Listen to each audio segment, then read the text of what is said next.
गोटे समतल अवस्थित कौनसी एक दत्त बिंदु ठारू एक निर्दिष्ट दूरतार उक्त समतल अवस्थित समस्त बिंदुर सेट को वृत्त कुहाजाए। वृत्तर केन्द्ररू परिधि को जोग करुथिबा रेखा को वृत्तर व्यासार्ध कुहाजाए। वृत्तर दुई पृथक बिंदुर संयोजक रेखाखंड को वृत्तर एक ज्या कुहाजाए। जेउ ज्यारे वृत्तर केन्द्र अवस्थित सेही ज्या को वृत्तर एक व्यास कुहाजाए। वृत्तर परिधि मध्यरे थिबा समस्त बिंदु को वृत्तर अंतर्देश कुहाजाए।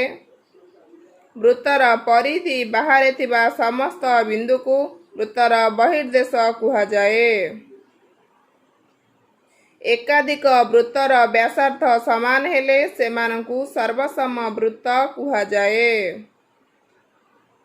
गोटे वृत्तरे बा एकाधिक सर्वसम वृत्तरे जेउ ज्या मानक दैर्घ्य समान सेमानकु सर्वसम ज्या कुहाजाए।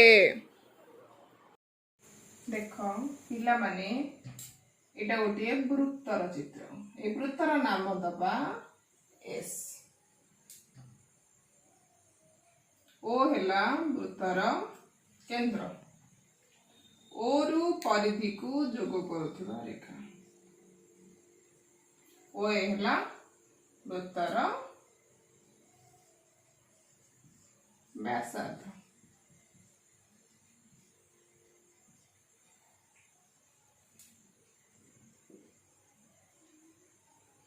वृत्तर दुईटी पृथक बिंदु को जोग करिबा।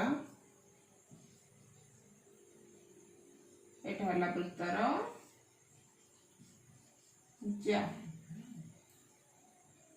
केंद्र देकी जो ज्या जाइथिबो ताको हमें कहिबा वृत्तर व्यास। वृत्तर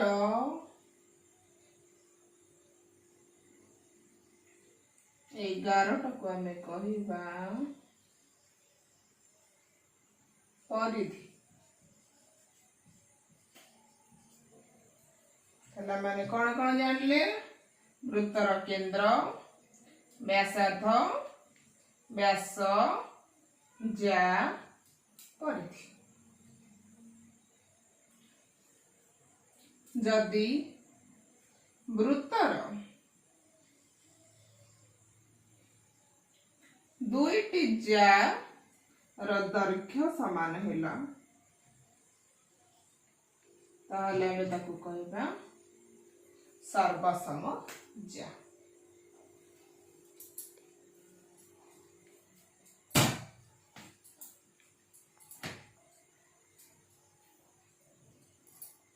यदि हमें दुईटी वृत्त अंकन करिबा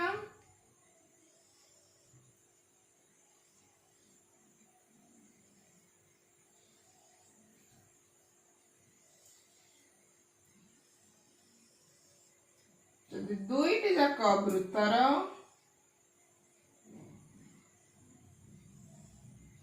व्यासार्ध समान ताकू आमे कहिबा सर्वसम वृत्त।